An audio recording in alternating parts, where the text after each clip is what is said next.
Saya ingin mulai dengan sebuah pertanyaan. Adakah di antara kita yang gak pernah sedih? Gak mungkin. Kesedihan itu adalah sebuah keniscayaan. Namanya manusia yang lemah pasti pernah merasakan sedih. Jangankan kita Bapak Ibu, Nabi aja pernah kok ngerasain sedih. Betul? Nabi Yakub itu sedih ketika kehilangan anaknya Nabi Yusuf alaihi salam bertahun-tahun.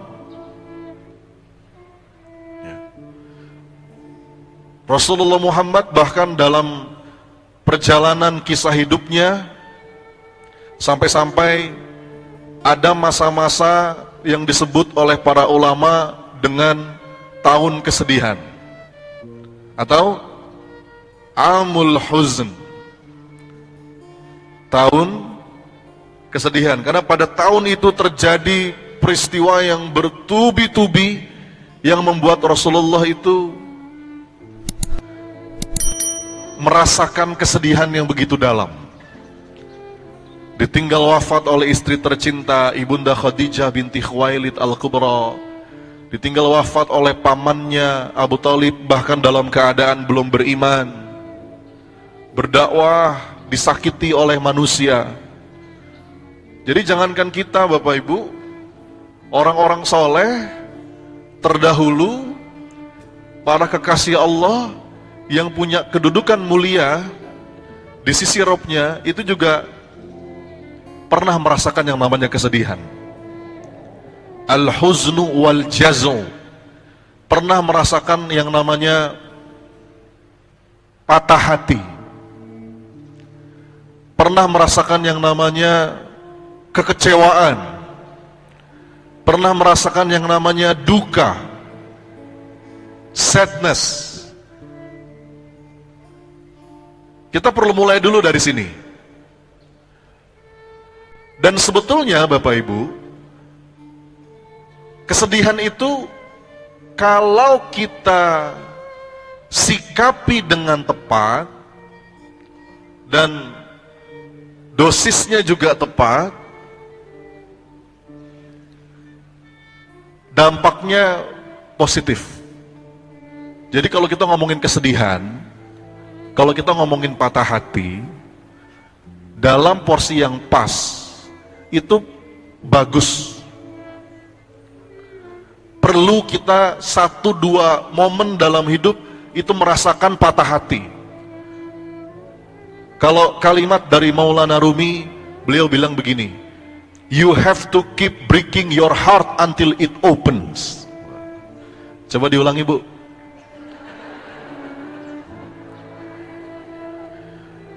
Terkadang kita perlu merasakan patah hati supaya dia terbuka.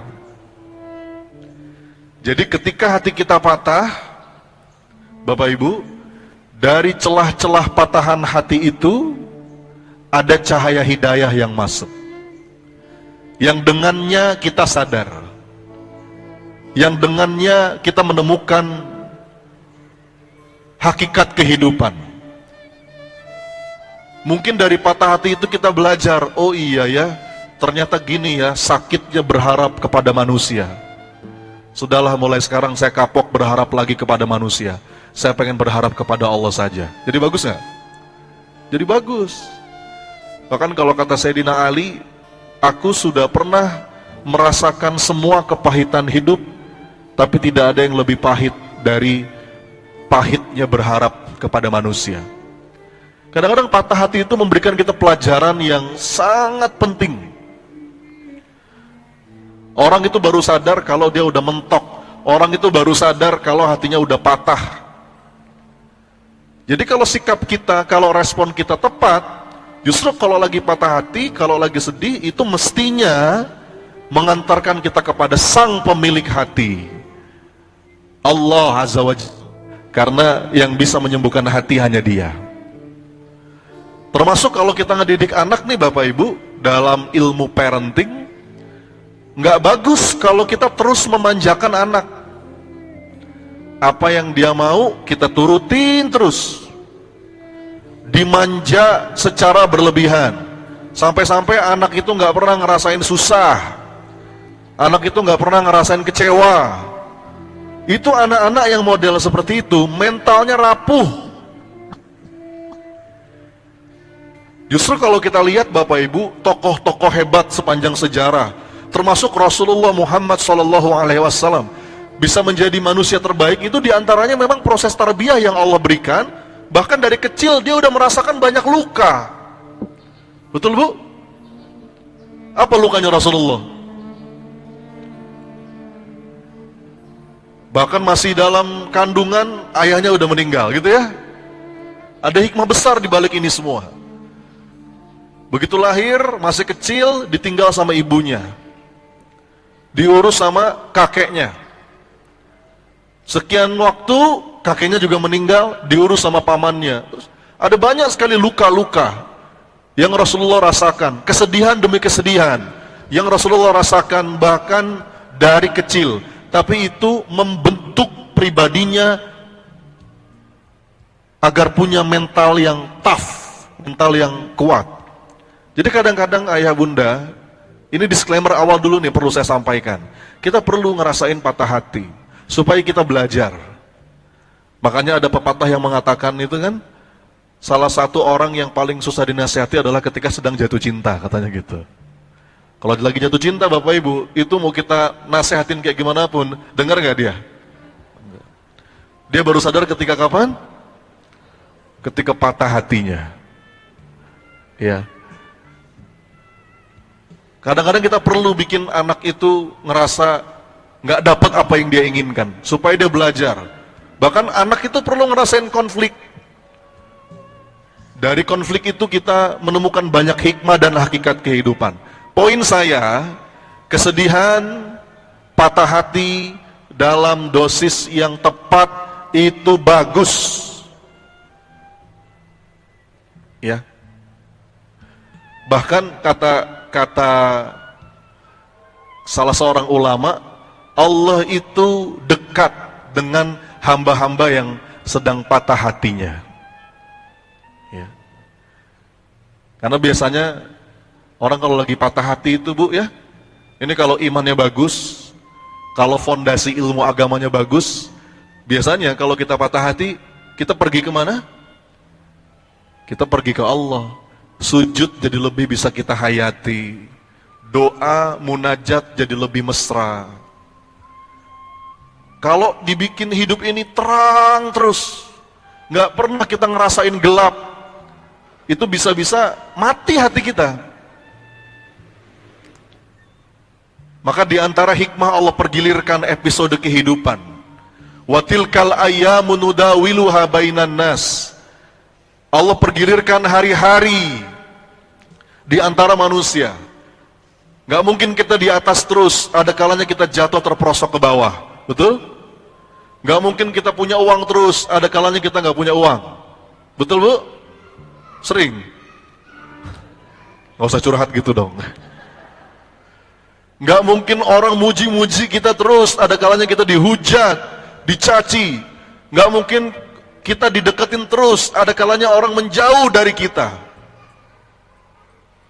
Tapi dari pengalaman-pengalaman itu kita belajar. Ya. Ada sebuah nasihat indah dari Imam Syafi'i rahimahullah. Agar hidup kita tenang apapun pergiliran episodenya. Kata beliau begini, Da'il ayyama taf'alu ma tasha'u watib nafsan idha hakamal qada'u. Biarkanlah hari-hari itu bertingkah semaunya. Biarin. Namanya hari-hari itu Bapak Ibu ada pergiliran, kita akan dapat bagiannya. Nyamankanlah jiwamu ketika qada Allah itu tiba. Karena Allah itu kalau menetapkan satu takdir, pasti tidak akan lepas dari sifatnya yang maha adil. Allah nggak mungkin zalim. Ketika Allah menetapkan suatu takdir, pasti tidak akan lepas dari sifatnya yang maha benar. Allah nggak mungkin salah. Ketika Allah menetapkan suatu takdir, pasti nggak akan lepas dari sifatnya yang maha bijaksana. Allah nggak mungkin sembarangan. Nyamankanlah, kata Imam Syafi'i. Da'il ayyama taf'alu ma tasha'u wa tib nafsan idza hakamal qada'u wa la tajza li nazilatil layali fama li hawadisid dunya baqa'u. Jangan kau gelisah oleh datangnya malam, karena di dunia ini tidak ada yang abadi. Malam bukan akhir dari segalanya. Nanti insya Allah terbit fajar, matahari akan bersinar kembali. Ini belum kiamat. Ya, makanya di antara ciri orang beriman itu Bapak Ibu, dalam Quran, energi hatinya itu stabil. Dalilnya itu likaila ta'sau ma fatakum wala tafrahu bima atakum wallahu la yuhibbu kulla mukhtalin fakhur. Orang beriman itu kalaupun dia berhasil meraih apa yang dia inginkan, seneng nggak? Seneng, tapi senengnya nggak melewati batas sampai bikin sombong, bangga diri. Dan kalaupun dia gagal, sedih nggak? Mungkin sedih, tapi sedihnya pun nggak melampaui batas sampai dia bikin putus asa, depresi, naudzubillah. Jadi semua itu sekadarnya, energi hati yang stabil. Orang kalau nggak beriman Bapak Ibu, kalau lagi berhasil, senengnya lewat batas, euforia, berbangga diri, merasa hebat dengan apa yang dia punya. Ini karena kerjaku. Dia mewarisi kalimatnya Qarun, innama utituhu ala ilmin indi. Apa artinya? Semua ini karena ilmuku, karena kehebatanku. Itu udah kelewat batas. Dan kalau lagi nggak dapat apa yang dia inginkan, sedihnya juga kelewat batas, sampai-sampai bunuh diri, naudzubillah. Maka kita itu punya ganjel atas dan punya ganjel bawah. Ganjel atas namanya apa? Ganjel atas namanya syukur, ganjel bawah sabar. Itu dua ganjel yang akan membuat energi hati kita stabil. Jadi poin saya apa? Sedih, patah hati adalah sebuah kewajaran hidup Bapak Ibu. Kadang-kadang punya efek yang positif. Hanya saja jangan sampai kelewat batas. Kenapa? Karena kalau kelewat batas, setan seneng. Ya. Nih saya bacain. Ada sebuah kalimat dari Imam Ibnul Qayyim rahimahullah. Beliau mengatakan, al-huznu yud'iful qalbah.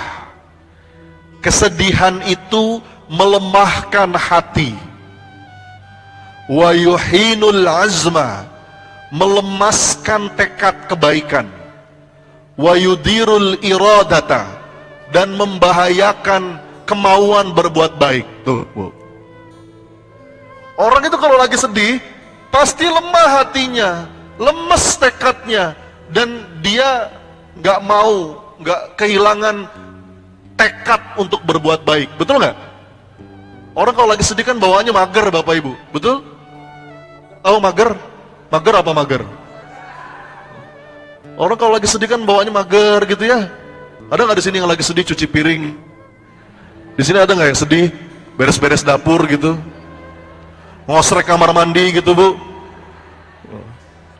Kenapa kok sekarang jadi rajin banget? Saya lagi sedih. Ada yang gitu? Kalau ada yang kayak gitu bagus ya. Sering-sering sedih aja ya.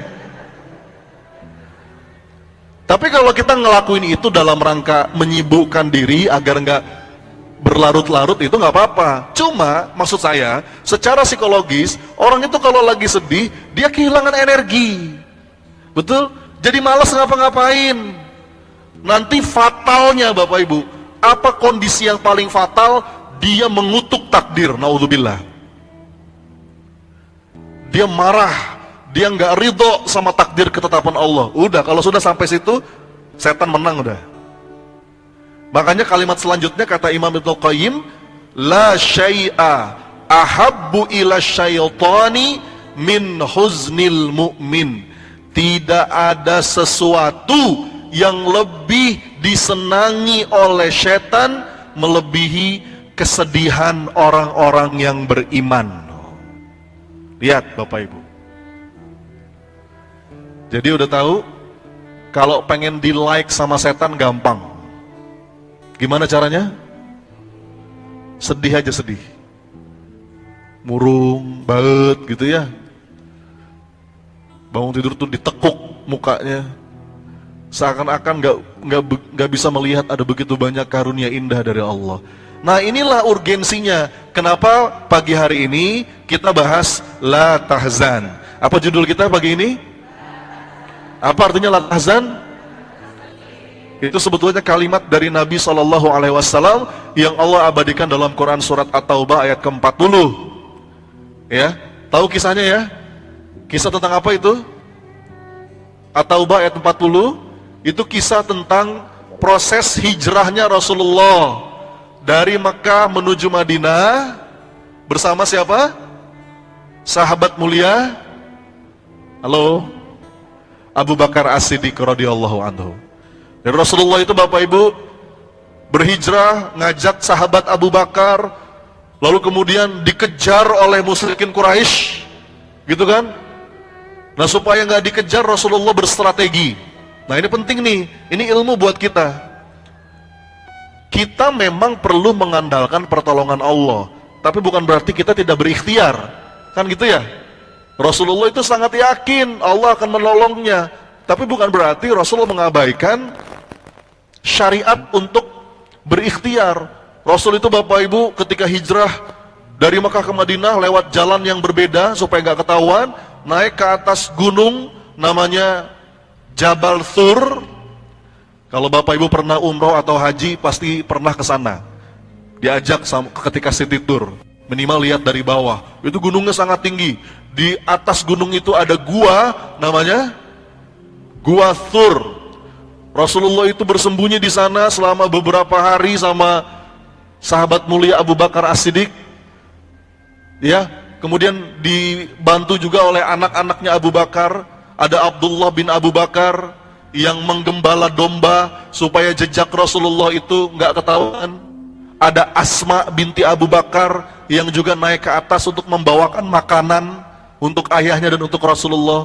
Sampai sebuah kisah Bapak Ibu, ternyata persembunyian Rasulullah itu hampir ketahuan sama musyrikin Quraisy. Bahkan dikisahkan dalam beberapa riwayat, mereka itu sudah di mulut gua Bapak Ibu. Pernah dengar kisahnya ya? Mereka sudah di mulut gua. Udah di depan mulut gua. Kata Abu Bakar, seandainya mereka melihat ke arah sandalnya saja, maka kami ketahuan.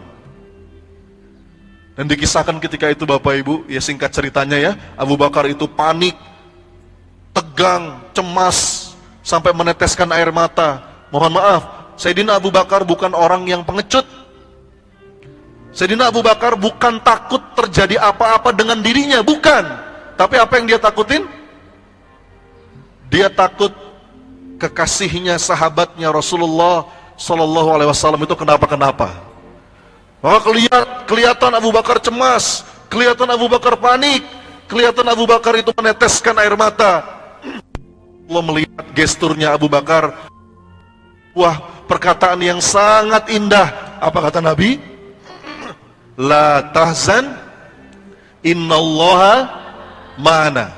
Jangan takut, jangan sedih, Allah bersama kita. Aduh, Bapak Ibu, itu kalimat indah banget. Itu kalimat harusnya menjadi mantra kehidupan kita. La tahzan, innallaha ma'ana. Coba diulang yuk. Sekali lagi. Jadi wallpaper. Saya sampai bikin sejadah tuh. Sejadahnya itu saya tulis ya, di ujungnya itu tulisannya la tahzan innallaha ma'ana. Dulu saya pernah punya cincin.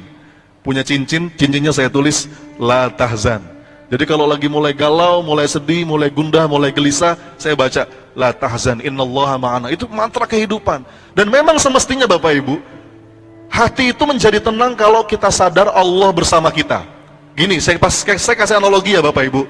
Saya kasih analogi. Saya mau nanya, Bapak Ibu ada nggak di sini yang pernah ngerasain punya rumah di kampung? Ada nggak? Zaman dulu.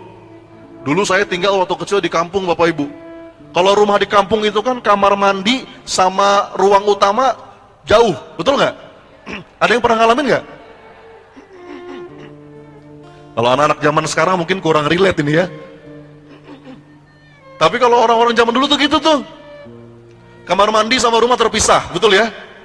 Agak jauh, kadang-kadang di pojok belakang. Nah dulu saya itu Bapak Ibu, waktu kecil, kalau misalkan malam-malam nih Bu, tiba-tiba mau ke kamar mandi, itu rasanya gimana kira-kira? Takut kan ya Bu ya? Takut, merinding. Nah coba saya mau nanya, dalam keadaan kayak begitu, dalam keadaan saya takut, saya mau ke kamar mandi, kira-kira apa yang saya lakukan? Apa yang saya lakukan? Bangunin siapa? Mungkin bangunin ibu, mungkin bangunin nenek, ya. Mungkin bangunin bibi kita. Kita bilang, "Mah atau Mak, Bi, temenin yuk. Aa mau ke kamar mandi." Ya. Karena kalau sendiri takut tuh, Bu, apalagi malam-malam, banyak pohon-pohon. Kan kampung gitu ya? Ada pohon nangka lah, pohon ini. Itu begitu kita kesana kan namanya anak-anak ya. Apa bayangannya, imajinasinya kemana-mana tuh ya.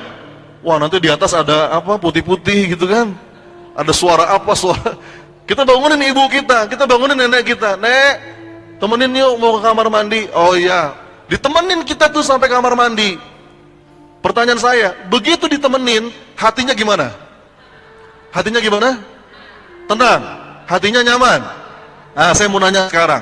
Padahal situasinya berubah nggak? Gelapnya tetap sama, pohonnya sama, keadaannya sama, gak ada yang berubah dari keadaannya. Kamar mandinya sama di situ, jalannya sama, gelapnya sama, pohonnya sama. Tapi kenapa kok kita tenang? Kenapa kok kita jadi nyaman? Kenapa? Karena kita tahu kita ditemenin. Itu rumus kehidupan. Makanya la tahzan, innallaha ma'ana. Ini keren banget. Kalimat itu semestinya menenteramkan jiwa kita, menyamankan hati kita. Karena kalimat menjelaskan Allah bersama kita. Mungkin sekarang keadaan hidup kita dengan berbagai macam cerita. Ada kesedihan-kesedihan, ada kecemasan-kecemasan, takut ini, takut itu, takut begini, takut begitu. Tapi kalimat ini harus menenteramkan kita. Ya, keadaannya berubah, ancamannya masih ada, kondisinya masih sama, tapi kita tenang. Kenapa? Allah bersama kita. La tahzan, innallaha ma'ana. Allah bersama kita. Bapak Ibu ngomong-ngomong, Allah gak pernah kemana-mana. Kita yang sering ninggalin Allah. Aku hadir tapi engkau lupa untuk datang, kata syairnya Maulana Rumi. Allah bahkan nungguin kita untuk balik. Jadi itu alasannya kenapa ini menjadi tema yang sangat penting untuk kita bahas. Nah, begitu kita bisa mengatasi, bisa mengelola yang namanya kesedihan, dada kita jadi lapang, jiwa kita jadi nyaman, hati kita jadi tenang. Dan hati yang tenang itu Bapak Ibu, itu adalah sumber yang akan mengundang banyak sekali kebaikan. Tenang. Kalbu yang tenang itu membuka rezeki. Kalbu yang mudah urus. Dalilnya apa? Wadhkurullaha katsiran la'allakum tuflihun. Banyak-banyaklah kamu mengingat Allah supaya kamu beruntung. Jadi ternyata ada sebuah rumus dalam Quran. Kalau kita beruntung, kita harus banyak-banyak mengingat Allah. Dan efek dari mengingat Allah adalah qalbu yang tenang. Alladzina amanu wa tatma'innu qulubuhum bidzikrillah. Ala bidzikrillahi tatma'innul qulub. Hanya dengan mengingat Allah, qalbu kita tenang. Jadi kalau boleh saya turunkan rumusnya, qalbu yang tenang itu menarik keberuntungan. Dada yang lapang itu memudahkan urusan. Kalau kita hidup masih tegang, masih panik, masih cemas, masih resah, masih gelisah, itu kalaupun ada peluang itu nggak kelihatan. Kalaupun ada rezeki kayaknya tersumbat. Urusan-urusan jadi susah. Ya. Bapak Ibu punya masalah. Terus Bapak Ibu bersedih terus dengan masalah itu, ngurung diri di kamar, nggak mau kemana-mana. Saya mau nanya, itu masalah makin beres atau makin ruwet? Iya kan? Makanya rumus kehidupan itu bahagia dulu Bapak Ibu, baru sukses, bukan dibalik. Ini sering saya sampaikan. Kadang-kadang kita berpikir, nanti Ustadz, kalau urusan saya udah selesai, saya baru tenang. Enggak. Justru bahagia dulu, tenangmu, lapang dadamu, maka itu akan memudahkan beresnya urusan kita. Gitu Bapak Ibu. Ya. Nah, sekarang pertanyaannya, Mas Sony, bagaimana caranya untuk bisa mengelola, mengatasi yang namanya kesedihan?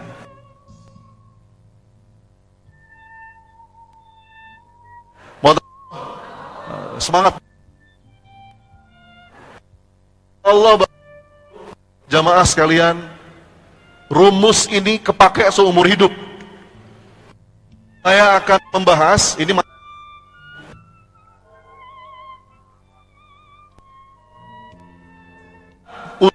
melepas kesedihan. Apa? Rahasia untuk melepas kesedihan. Bawa 3 hal ini, ingat-ingat, nanti Anda bisa pakai rumus ini dalam setiap keadaan ketika Anda merasa berat, ngerasa gundah, ngerasa sedih. Siap kita bahas? Apa 3 rahasia itu? Biar gampang, Bu.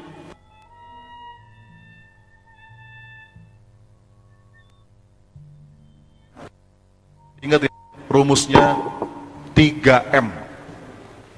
Coba diulang, rumus apa? Sekali lagi, rumusnya apa? Apa itu 3M? Mencuci tangan, memakai masker,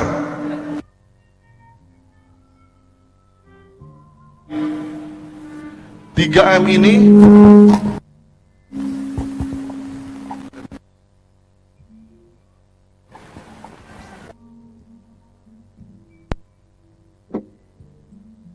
yang mana?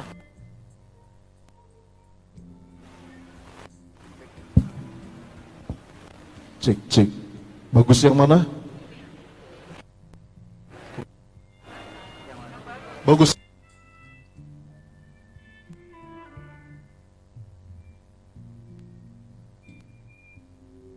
Yang ini ya? Ini buat kamu. Yang itu. Coba jadi apa Bapak Ibu? Apa itu 3M? Belum tahu ya. Saya sering Bapak Ibu, ini penting banget. Anda pulang dari pengajian ini, Anda bawa 3M ini dalam setiap langkah kehidupan. Ketika mulai ngerasain sesuatu yang gak enak di hati, mulai ngerasain batin yang udah agak sempit, dada yang udah agak nyesek, rasa yang udah mulai gelisah, resah, sedih yang terlalu dalam, pakai rumus 3M ini supaya kolbu kita tenang, dada kita lapang. Mau tahu rumusnya? M yang pertama. Saya minum dulu ya. M-nya bukan minum.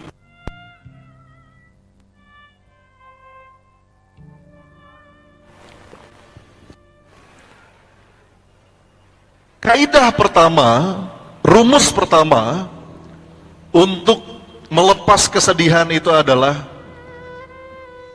mengaku. Coba diulang, apa? Engkau dong, 1, 2, 3. Sekali lagi.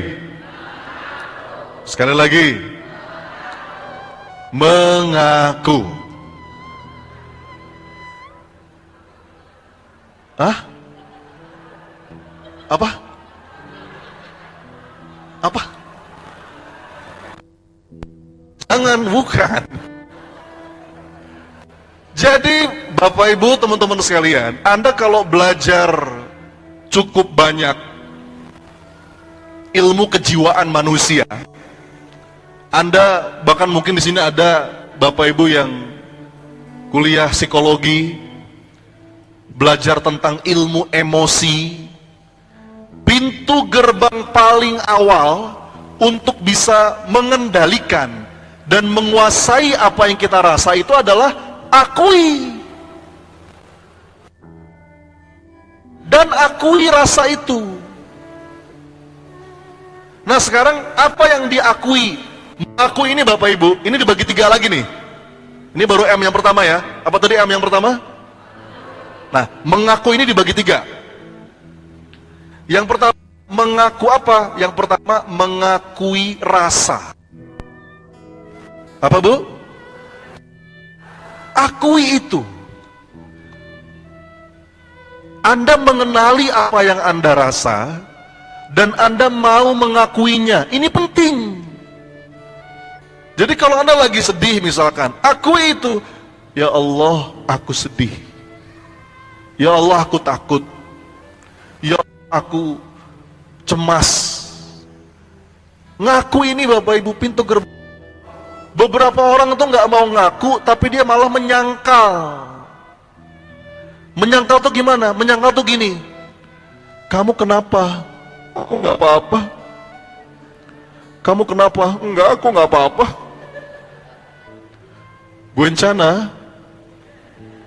Gwencana yo. Itu sedang menyangkal. Dia pura-pura baik-baik saja. Dia memaksakan dirinya seakan-akan sedang tidak baik-baik saja. Padahal Bapak Ibu, it's okay to not be. Nggak apa-apa kalau kita lagi nggak baik-baik saja. Kita ini manusia, bukan malaikat. To be human.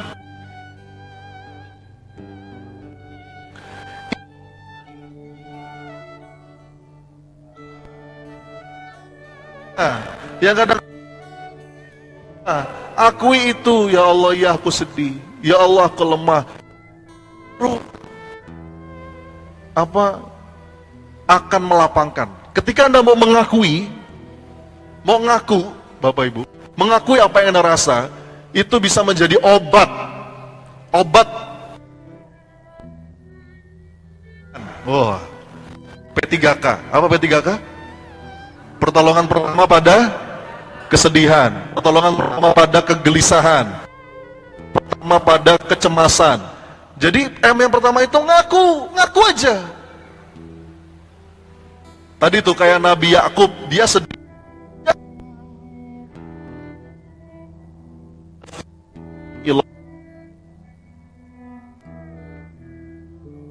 cemas karena dia umurnya udah tua, belum punya anak, padahal rambutnya udah memutih, istrinya juga katanya mandul. Terus dia itu kalau kecemasannya, aku takut aku tidak punya keturunan yang melanjutkan.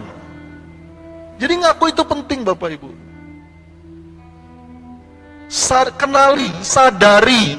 Sadari dan kenali apa yang Anda rasa. Itu mengaku yang pertama. Ya. Sekarang mengaku yang kedua. Ini masih M yang pertama ya.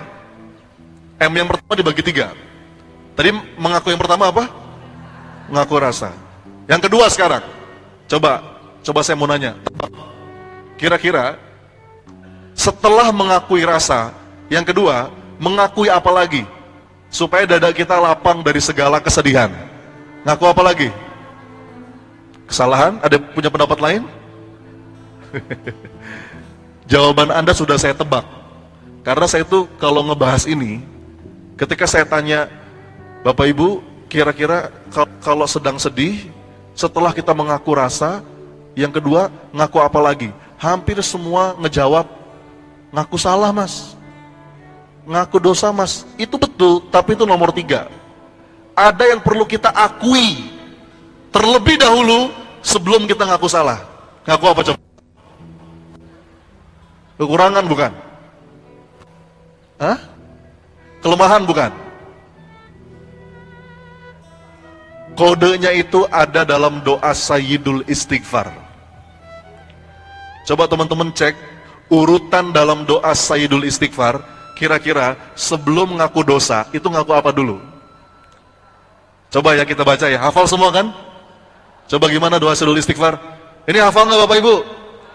Kalau nggak hafal sayang banget.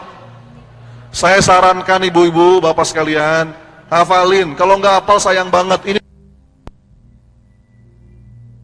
Sallallahu Alaihi Wasallam, kita baca doa ini pagi hari, terus kemudian maka masuk surga. Kalau kita baca doa ini malam hari, lalu kemudian paginya dia meninggal, masuk surga. Makanya jangan sampai kita lewatkan baca doa ini setiap pagi, setiap petang. Ya, ini indah banget. Di situ ada kodenya tuh dari Rasulullah. Coba gimana doanya? Allahumma anta rabbi la ilaha illa anta khalaqtani wa ana abduka wa ana ala ahdika wa wa'dika mastata'tu a'udzubika min syarri ma sana'tu. Potong dulu situ, potong. Itu tadi tuh di awal tuh Bapak Ibu.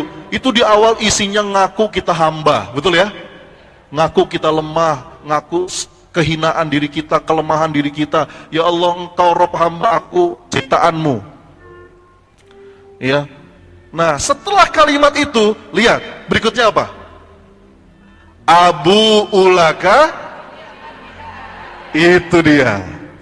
Abu ulaka bini'matika alayya. Baru habis itu wa abu ubi dzambi. Ini urutannya Bapak Ibu. Bahkan dalam doa Sayyidul Istighfar saja Rasulullah ngajarin kita, sebelum kita mengakui dosa, ngaku apa dulu? Ngaku nikmat. Karena Bapak Ibu, yang bikin dada kita sempit, yang bikin kita nyesek, itu seakan-akan kita nggak bisa melihat nikmatnya Allah yang begitu banyak. Kita fokus saja kepada hal-hal apa yang kita bikin sedih, masalah, persoalan, kesulitan, beban, berat, itu yang kita fokusin. Sampai-sampai seakan-akan kita nggak bisa melihat begitu banyak nikmatnya Allah. Padahal saya jamin Bapak Ibu, saya jamin, mau sebanyak apapun hal-hal yang Anda anggap itu bikin Anda sedih, hal-hal yang Anda anggap itu bikin Anda susah, bikin Anda berat, saya jamin demi Allah, karunia, limpahan nikmat dari Allah itu jauh lebih banyak dibandingkan itu semua. Ya, apalagi ditegaskan dalam Quran surat Al-Insyirah yang kita semua sudah hafal dari kecil. Yang mana ayatnya? Fa inna ma'al usri yusra. Terus? Coba nih Bu ya, kita bedah sedikit ya. Kita udah hafal ayat ini dari kecil. Jangan sampai kita nggak dapat maknanya. Itu kan ayat 5, ayat 6. Quran surat Al-Insyirah, betul ya? Itu kalau kita orang awam nih Bu, kalau kita orang awam membaca ayat itu sekilas itu kayak kalimat pengulangan, betul nggak? Itu kan kayak kalimat pengulangan ya. Fa inna ma'al usri yusra. Terus inna ma'al usri yusra. Ini kita nih orang awam nih Bu, itu kan kayak diulang-ulang, ya kan? Oke, nggak apa-apa. Kalaupun cuman itu yang kita tangkep Bapak Ibu, itu aja udah jadi kabar bahagia. Kenapa? Karena sesuatu yang diulang-ulang itu diantara maknanya penegasan. Nih, saya bilang sama panitia, saya bilang, Bu, insya Allah pagi ini saya datang ke Bogor. Saya ulang sekali lagi, Bu, pagi ini saya datang ke Bogor. Coba, kalau saya udah ngomong 2 kali, itu artinya apa? Itu penegasan namanya. Dan ini yang menegaskan itu Allah, Rabbul Alamin. Sampai 2 kali diulang. Fa inna ma'al usri yusra. Terus, na ma'al usri. Itu kalau secara awam kita tangkap. Ternyata Bapak Ibu, kata para ulama, itu bukan pengulangan. Meskipun kalimatnya sama. Kenapa itu bukan pengulangan? Karena saat menyebut kesulitan, Allah pakai alif lam. Ada al-nya. Al. Fa inna ma'al al-usri. Ketika menyebut kesulitan itu ada alif lamnya. Al-usri. Al-usri.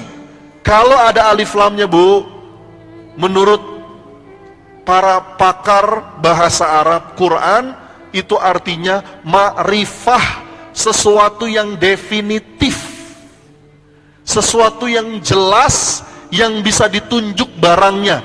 Tuh, yang itu tuh ada alnya. Fa inna ma'al usri, alif lam. Tapi Bapak Ibu, ketika menyebut kemudahan, Allah nggak pakai alif lam, nggak ada alif lamnya. Yusra saja. Gimana ayatnya? Fa inna ma'al usri yusra. Bukan al yusra, tapi apa? Yusra. Kalau nggak ada alif lamnya Bapak Ibu, kata para ulama, itu berarti nakirah, sesuatu yang indefinitif, yang kemungkinannya jauh lebih banyak. Maka kesimpulannya apa? Itu kan ayat 5 ayat 6 ya Bu. Fa inna ma'al usri yusra. Ayat 6-nya inna ma'al usri yusra. Kata para ulama, kesulitan di ayat yang kelima dan kesulitan di ayat yang keenam sama. Barangnya sama. Karena ada alif lamnya. Tapi yusra, kemudahan di ayat yang kelima, dan yusra, kemudahan di ayat yang keenam tidak sama. Karena nggak ada alif lamnya. Maka saya bersumpah demi Allah, andai pun Anda ngerasa berat mas, hidup saya susah, banyak kesedihan, banyak masalah, ini loh masalah hidup saya Mas Sony, A, B, C, D, E, Anda punya 50 kesulitan, saya jamin Bapak Ibu, berbarengan dengan itu, minimal ada berapa? Minimal ada 100. Itu minimal Bu, 1 bareng dengan 2. Sampai-sampai kalau kata Umar bin Khattab ketika mentadaburi ayat ini, beliau mengatakan lal yaghlibul usru yusroin. Nggak mungkin kesulitan itu bisa mengalahkan kemudahan 2 kali. Dikuatkan lagi dengan kalimat dari Abdullah bin Mas'ud, seandainya kesulitan itu masuk ke dalam sebuah batu. Dalam riwayat lain, seandainya kesulitan itu masuk ke dalam lubang yang kecil, maka kemudahan akan ikut masuk, mengejar kesulitan itu. Karena fa inna ma'a, bersama kesulitan ada kemudahan. Bahkan kalimatnya ma'a, bukan ba'da. Kalau ba'da itu setelah, kalau ma'a bersama. Bersama kesulitan ada kemudian. Jadi ayah bunda yang dirahmati Allah, mengaku yang kedua itu ngaku apa? Ngaku nikmat. Makasih ya Allah. Ini baru Anda pakai baru jurus M yang pertama ini aja yang bikin Anda menderita dalam hidup, meratapi apa-apa yang udah lewat. Padahal Bapak Ibu, yang sudah. Masa lalu itu udah di luar kendali kita, yang dalam kendali kita tinggal pelajaran apa yang bisa kita ambil, apa yang bisa kita perbaiki. Makanya hati-hati nih Bapak Ibu. Ada 2 kata yang akan membuat Anda menderita. Mau tahu nggak?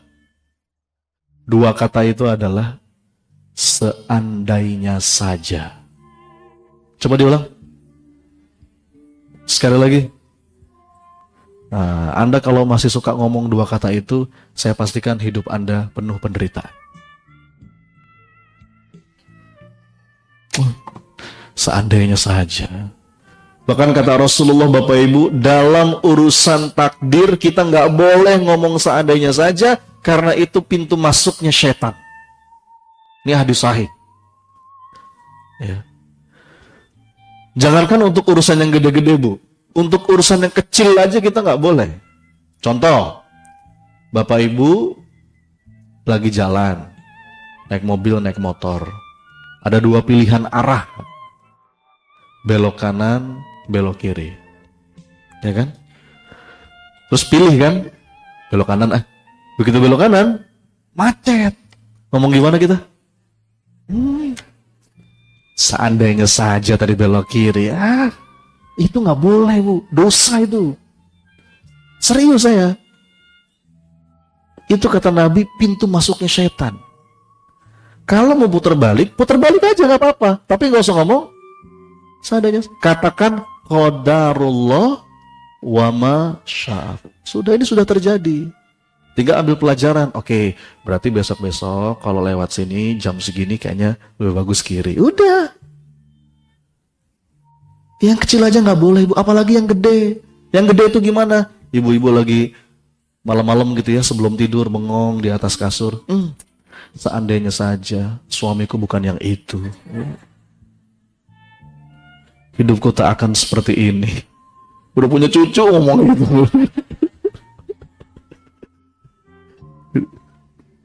Tak boleh, Bu. Saya kemarin ada seorang pengusaha travel, ibu-ibu, orang Salemba. Dia sampai ngejar ke Solo ikut kelas saya, karena saya belum ada jadwal di Jabodetabek. Saya waktu itu ada jadwal di Solo. Beliau terbang ke Solo untuk ikut kelas saya, kelas surrender namanya. Salah satu bahasanya tentang ini kan. Habis selesai training, dia datangin saya. Terus dia ngomong gini, Mas Sony makasih ya, saya sekarang lega. Kenapa Bunda? Dia cerita, Mas saya tuh baru ketipu 10 miliar. Oh iya Bu, iya. Kemarin-kemarin Mas saya masih ngomong gitu. Ngomong gimana Bu? Seandainya saja saya nggak percaya sama dia. Seandainya saya nggak transfer ke dia, uang saya nggak akan hilang. Seandainya saya nggak ketemu dia. Udah belum? Itu udah belum? Udah terjadi belum? Ya sudah, katakan apa? Qadarullah. Tinggal oke, pelajarannya apa? Jalanin. Mudah-mudahan kalaupun kita berat ngejalaninnya, ya Allah, mudah-mudahan jadi penggugur dosa. Makin Anda seandainya saja, itu setan makin senang, Bu. Anda tenggelam dalam kesedihan. Yang paling disenengin setan itu tahu, Bu? Seorang mukmin yang bersedih hati. Kalimat dari Imam Ibnu Qayyim, la syai'a ahabbu ila syaitani min huznil mu'min. Nggak ada yang paling disenangi setan kecuali seorang mukmin yang bersedih hati. Jadi ibu-ibu, bapak, kalau mau di like sama setan gampang. Gimana caranya? Sedih aja, merengut gitu ya. Makanya punten bapak ibu ya, senyum itu bukan ibadah kecil di sisi Allah. Karena senyum itu pertanda orang tuh tadi dia nggak menyalahkan takdir, dia bisa menemukan keindahan dalam setiap takdir kehidupan. Kata Imam Ibnu Qayyim, dengan kacamata iman kita selalu bisa menemukan keindahan dalam setiap takdir kehidupan. Ya. Jadi, terus latihan jiwanya apa, Mas Sony? Ya, latihan jiwa agar kita nggak terjebak dengan meratapi masa lalu. Nama latihan jiwanya ridho. Coba diulang, apa? Sekali lagi, sebuah keadaan batin yang meyakini semuanya baik dari Allah. Semua terjadi atas izin Allah dan semuanya baik dari Allah. Bahkan kata Nabi SAW, ajaban li amril mu'min, inna amrohu kullahu khair. Urusan orang beriman itu menakjubkan. Kenapa? Karena semuanya baik, kata Nabi. In asabathu syarra'u syakara fakanat khairul lahu wa in asabathu darra'u sabara fakanat khairul lahu. Pokoknya enak nggak enak, susah, senang, semuanya baik kalau orang beriman itu. Walaupun ada kesalahan, dia ambil pelajaran, dia perbaiki. Kalau dapat nikmat, dia syukuri. Bapak Ibu, kadang-kadang yang kejadian itu sesuai dengan apa yang kita inginkan. Betul? Ada masanya begitu. Kita berdoa, minta A. Allah kabulin A. Kadang-kadang sama, betul? Kadang begitu. Dulu saya, Bu, anak pertama, saya doa sama Allah. Ya Allah, pengen ya Allah anak pertama laki-laki. Dikasih. Begitu anak kedua, ya Allah, pengen perempuan ya Allah. Yang kedua, biar sepasang. Perempuan, alhamdulillah dikasih, Bu. Anak ketiga, apa ya, perempuan lagi deh ya Allah. Perempuan lagi. Saya berdoa, ya Allah, pengen banget haji di usia muda. Allah kabulin. Kadang-kadang gitu tuh. Yang kita minta sesuai dengan, yang kejadian sesuai dengan apa yang kita minta. Tapi ada masanya, kita minta A, Allah kasih B. Kenapa? Karena menurut Allah B itu lebih baik dan lebih kita butuhkan. Masalahnya kadang-kadang mata kita ke A terus. A ya Allah, pokoknya A. Kamu yang lain. Istiqorohnya gini, ya Allah, jika dia baik, jodohkan kami ya Allah. Jika dia nggak baik, perbaiki dia ya Allah. Bukan istiqoroh. Orang beriman itu yakin rencana dan takdir Allah pasti jauh lebih baik daripada apapun yang kita inginkan. Dalilnya telak, Bu. Wa asa an takrahu syai'an wa huwa khairul lakum wa asa an tuhibbu syai'an wa huwa syarrul lakum. Boleh jadi kamu gak suka sama sesuatu tapi itu baik. Boleh jadi kamu suka sama sesuatu tapi itu buruk. Wallahu ya'lamu wa antum la ta'lamun. Kamu gak tahu, Allah yang tahu. Jadi jangan sok. Dan punten Bapak Ibu ya, ini butuh latihan, Bu. Kata para ulama, ibadah hati ridho itu, ini serius nih, ini penting nih saya sampaikan. Ini bukan kata saya, para ulama yang ngomong. Ibadah hati ridho itu bobotnya di sisi Allah bisa lebih berat daripada sholat malam. Bahkan dibandingkan ibadah sunnah apapun. Coba saya nanya, Bapak Ibu, ibadah sunnah yang paling top itu apa? Nah, tahajud kan? Apa lagi? Duha, apa lagi? Puasa Daud, Senin Kamis gitu kan? Apa lagi? Rawatib, umroh sunnah kan? Kata para ulama, ibadah hati yang ridho itu bobotnya bahkan bisa lebih berat di sisi Allah dibandingkan ibadah sunnah apapun. Makanya kadang-kadang Pak, punten ini, kita tuh nggak bisa menjudge orang.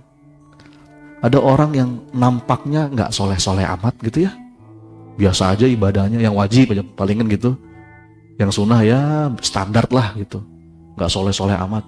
Tapi boleh jadi Bapak Ibu, dia itu punya kedudukan mulia di sisi Allah. Lantaran apa? Hatinya tuh, Bu, ridho. Gak pernah ngeluh hidupnya.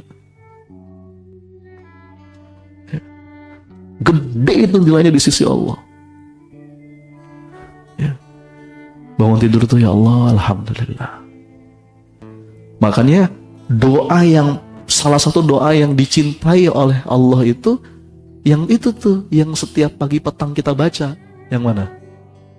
Raditu billahi rabba bil islami dina Muhammadin. Bapak Ibu udah hafal doa ini kan?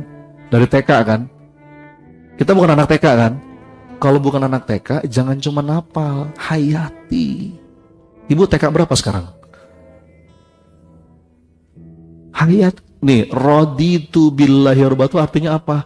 Ya Rob, hamba ridho, engkau Rob hamba yang mengatur segala urusan hamba. Ketika satu momen yang terjadi mungkin gak sesuai dengan apa yang kita harapkan, yang terucap dari lisan seorang hamba, raditu billahi rabb. Itu doa dahsyat Bapak Ibu. Kadang-kadang kita cuma ngucap tapi gak dihayati. Ya. Dan seseorang itu Bu akan mudah ridho kalau dia berharap diridhoi sama Allah. Makanya ayatnya radhiyallahu anhum wa radu'an. Puncak pencapaian seorang hamba itu kapan? Saat dia ridho kepada Allah dan Allah pun ridho kepadanya. Radiyatan mardiyah. Ya, kayak doanya Nabi Bu. Lihat ya Bu, Nabi Rasulullah pernah nggak Bu ngerasa sedih dalam hidupnya? Pernah. Sampai dikasih nama sama para ulama tahun kesedihan, Amul Huzni. Itu ada peristiwa apa tuh? Yang pertama ditinggal sama siapa? Istrinya Khadijah. Bu, Rasul tuh cinta banget sama Khadijah. Rasul manusia, wajar kalau Rasul sedih. Sedih Bu. Yang selama ini mendukung, menguatkan kalau Rasul lagi agak down. Takdir Allah dipanggil duluan. Sedih. Peristiwa kedua, ditinggal sama pamannya Abu Thalib, meninggal bahkan belum beriman. Sedih Rasulullah.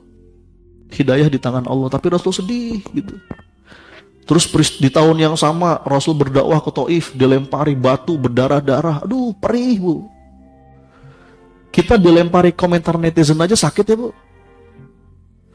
Ini batu betul. Ya Allah. Dan Rasul berdoa begini Bu. Ini lihat ya doanya ya. Duh, manis banget doa ini tuh. Kata Nabi, ini beliau berdoa di Taif. Ya. Ini kalau kita cerita ini di Taif asik nih. Semoga kita bisa umroh haji bareng ya. Fa illam takun alayya ghadabun fala ubali lakal utbah hatta tardo. Kalimat akhirnya lakal utbah hatta tardo. Itu doa Rasulullah ucapkan dalam keadaan hati yang terluka, pedih, baru ditinggal istri, ditinggal paman, dihinakan oleh manusia. Apa kata Nabi? Kalau terjemahan bebasnya gini Bu, gak apa-apa ya Allah, mangga ya Allah, asal Engkau ridho, aku ridho. Ambil semua yang Kau mau ambil ya Allah, tinggalkan apa yang hendak Engkau tinggalkan ya Allah. Kaya, miskin, sehat, sakit, dipuji, dicaci, dideketin, dijauhin, mendapatkan atau kehilangan, asal satu aja ya Allah, Engkau maafin aku, Engkau makin sayang sama aku, Engkau ridhoi aku, maka aku pun ridho ya Allah.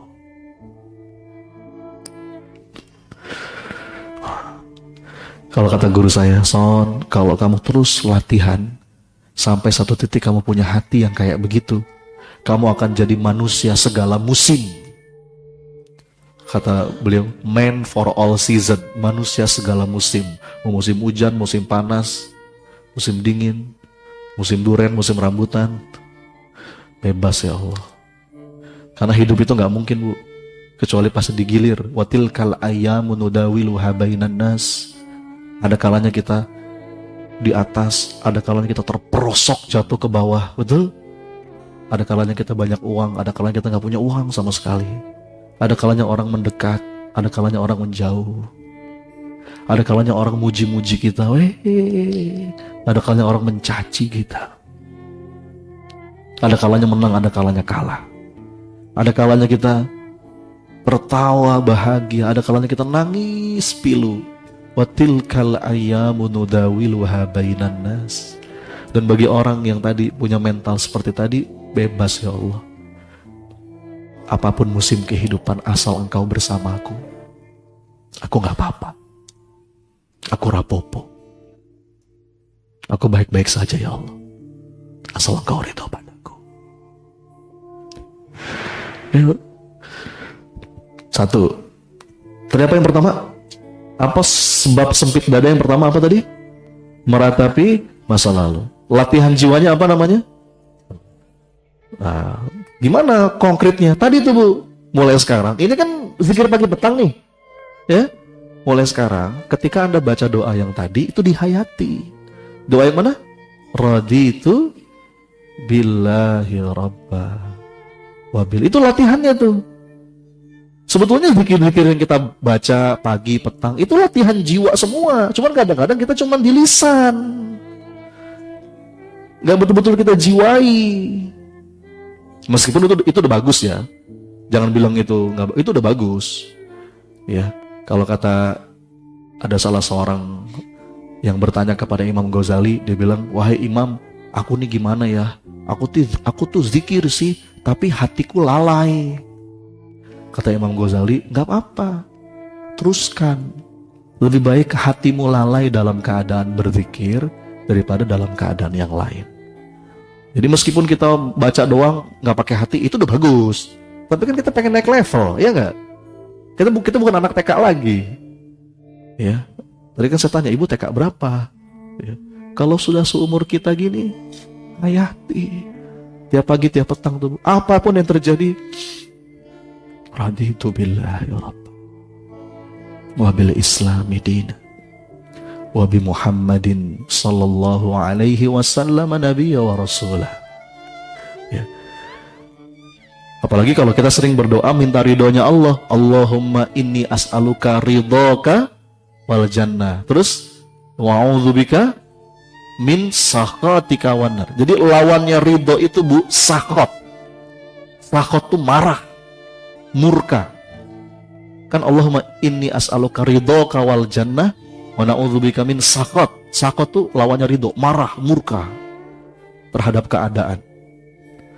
Ya, menyalahkan keadaan. Ini gara-gara dia, gara-gara dia, gara-gara dia. Semua orang salah kecuali dirinya sendiri. Prinsip hidupnya SOSKS. Apa itu? Semua orang salah kecuali saya. Gak akan ketemu yang namanya kelapangan dada kalau kayak gitu.